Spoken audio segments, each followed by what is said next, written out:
What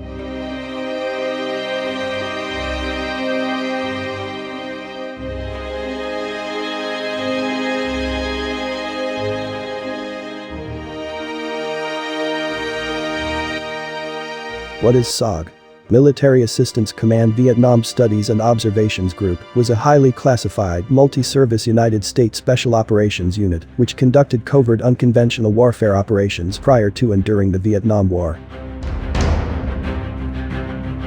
Established on 24 January 1964, the unit conducted strategic reconnaissance missions in the Republic of Vietnam, South Vietnam, the Democratic Republic of Vietnam, North Vietnam, Laos, and Cambodia. Carried out the capture of enemy prisoners, rescued downed pilots, conducted rescue operations to retrieve prisoners of war throughout Southeast Asia, and conducted clandestine agent team activities and psychological operations.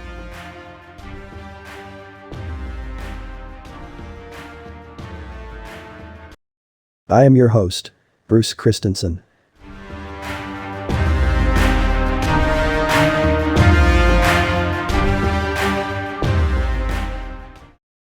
The history of SOG tells the stories of those who have fought valiantly to protect the liberty we hold most dear.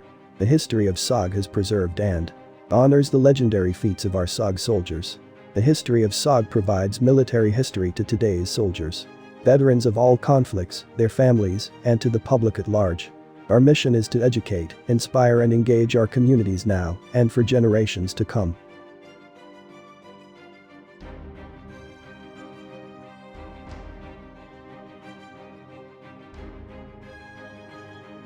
I have embarked on an adventure of epic proportion.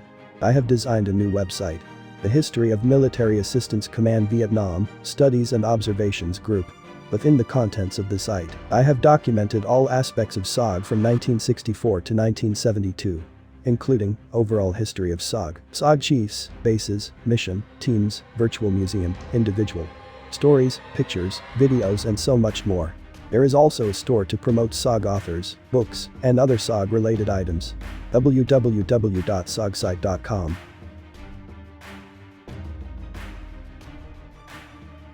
My father Paul Christensen was assigned to SOG. Although he never talked about it, I did see his pictures and plaques. I knew he was a Green Beret, but not until my 30s did I find out what SOG was all about.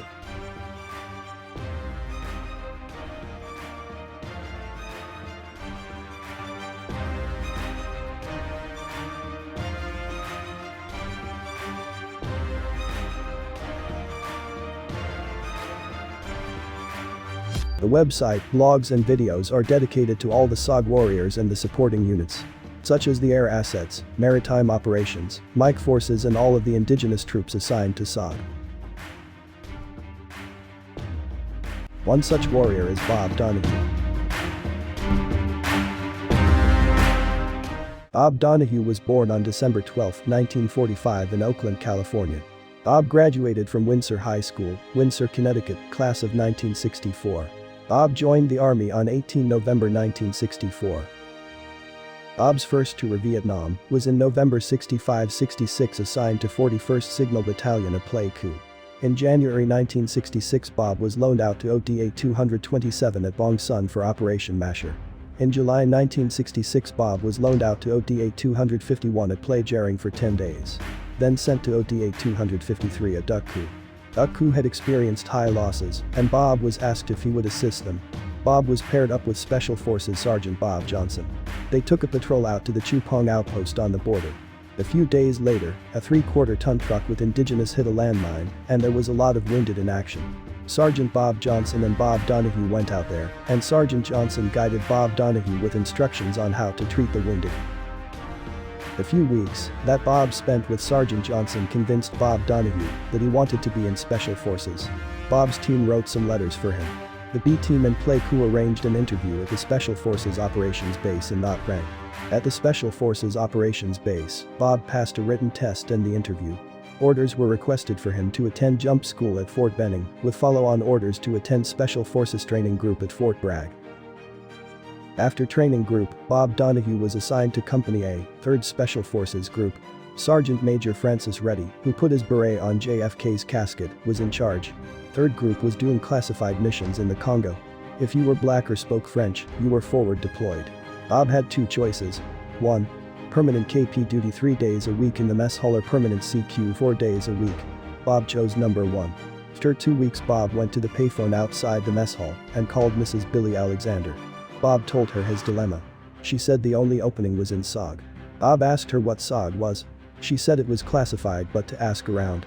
Bob told her that he would take it, and the next day the sergeant major called Bob in and said you have orders for SOG. The people that Bob asked what SOG was all about, they said you are going to die there. My first mission across the fence. Written by Bob Donoghue. Narrated by the history of MACV-SOG. Location: FOB 3K Son. Date: April 1968. Mission: Area Recon to locate the 340th NVA Division. I was assigned to Spike Team Tiger as a replacement for Staff Sergeant Gary L. Crone, who was killed by small arms fire on 29 January 1968 while clearing out NVA forward observers on Hill 471. The siege of Khe Sanh had started on 21 January 1968, and Hill 471 was located 2.3 kilometers due south of Khe Sanh FOB 3 and the Marine Combat Base. NVA artillery spotters used Hill 471 to adjust fires onto the base. Sergeant First Class Lloyd O.D. O'Daniel was the 1-0 assigned to the team. He was highly experienced veteran SOG operator. A mission came down for ST Tiger. Due to heavy casualties, all the teams were forced to be creative locating and filling out the teams. Some personnel were even borrowed from FOB 1 and FOB 4. A good example was OD, who was assigned to ST Tiger as the 1-0, but was also working with the S3 in operations. Because of OD's dual responsibilities, he assigned Sergeant First Class Carr Garland as the 1-0 and Sergeant First Class Samuel Hernandez as the 1-1. OD came and told me that I was not going on the mission due to my lack of experience. Sergeant Charles Willoughby was to be the 1-2. I was pissed. Sam and I were sharing a sleeping bunker together. It was freezing at night and we only had a poncho liner. We were spooning for a few weeks until we got some blankets on a resupply drop. When the team returned from the mission, Sam told me that Willoughby was coming off the team and I was now the new 1-2. It seems that while on the mission Sam had found a candy wrapper that had been dropped on the ground. This was a big no-no. Earlier another team's commo man lost the team signal operating instructions SOI. It had slipped out of his cargo pocket. The SOI are issued for the technical control and coordination of communications for the team. They include radio call signs, frequencies, code words, and visual signals. Losing a SOI means that every team, aircraft, FOB headquarters would need to destroy their current SOI and request a new one. The person who lost the SOI was removed from SOG. Several weeks went by when ST Tiger was alerted for an upcoming mission. It seems that the 304th NVA Division was missing, and ST Tiger would try and locate it by conducting an area recon north of the Zipon River along Highway 9 inside Laos. OD came by and briefed us. Tiger would deploy with 3 Americans and 4 Bru tribesmen. Due to the 53 years since I was there, I cannot remember which Bru we took, but I believe they were the 4 I have photographed at the end of this story. Garland and I would be picked up by a King Bee and fly an aerial recon of the AO. We would need to locate 2 infill landing zones, one as the primary and a second for the alternate. Exfiltration landing zones would also be needed. First Light a King Bee landed at the Khe Sanh airfield, and after a quick briefing and equipment check we were on our way. For security reasons we did not overfly any potential landing zones. However, the exfiltration area was thick jungle, and we decided to use an old bomb crater. On the flight back to the border I observed a few old triangular defensive positions. They were small compared to anything I had seen in the past. Back at the FOB we were debriefed by the S2, who explained that what we saw was an old secret CIA and SOG program known as Project Elephant BV-33. It started years earlier as part of White Star and then turned over to Special Projects. Finishing up with the S2 brief, we returned to our team and started packing rucksacks, test firing weapons, and doing a commo check. The mission would start the next day. Day 1. The King BH-34 picked up our team at the airfield about 2 hours before sunset. Our flight took us south near Lang Vei, then west-northwest across the border. Staying about 15 clicks north of Highway 9 and the Zipon River, we soon reached our AO, area of operation. Our infiltration landing zone was a small clearing of elephant grass. As we approached the LZ, I was overcome with a healthy amount of fear. My legs started shaking, and I was afraid that everyone in the chopper would see that I was scared. Seconds later I was on the ground heading for the tree line. The team formed a perimeter, and as the sounds of the King Bee faded off into the distance I called Covey and gave the all-clear sign. I was now calm with just a healthy amount of fear. We listened for several minutes for any sounds of enemy movement, but there was not any. Darkness was soon approaching, and we found a thick area of undergrowth that we crawled into for the night. Midnight came and I made a commo check by squelch to Moonbeam. Moonbeam was a C-130 that flew all night over Laos.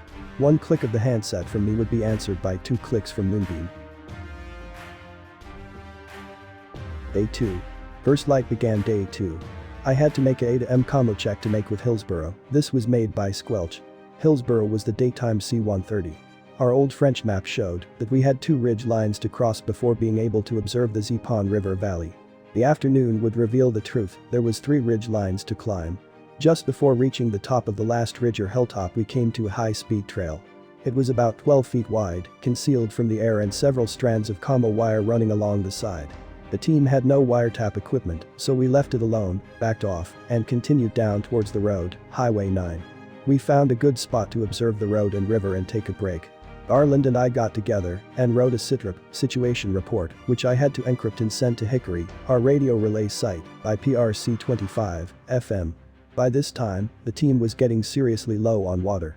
Climbing the 3rd ridgeline had taken more time and consumed more water than we had calculated. Mission planning had been based on 2 ridgelines to cross, not 3. Covey asked if we needed a water resupply. We did not want to bring attention to us, but we could not hump hills without water. Our problem was solved when Covey informed us that a large thunderstorm was headed our way. We stretched out a ground cloth, and soon a heavy downpour drenched us, and all our canteens were refilled. The storm had moved on, and the sun soon dried us off. Traveling due west, paralleling the road, movement was now hindered by wait-a-minute vines. They are called this because as you move through them, they wrap around your body, weapon, rucksack and then take a minute to untangle yourself. We crossed several small streams and trails heading north from the valley. Several of these trails had commo wire along their side. Each one had to be noted in our notebook as to location, direction, size, and anything deemed important like the commo wire.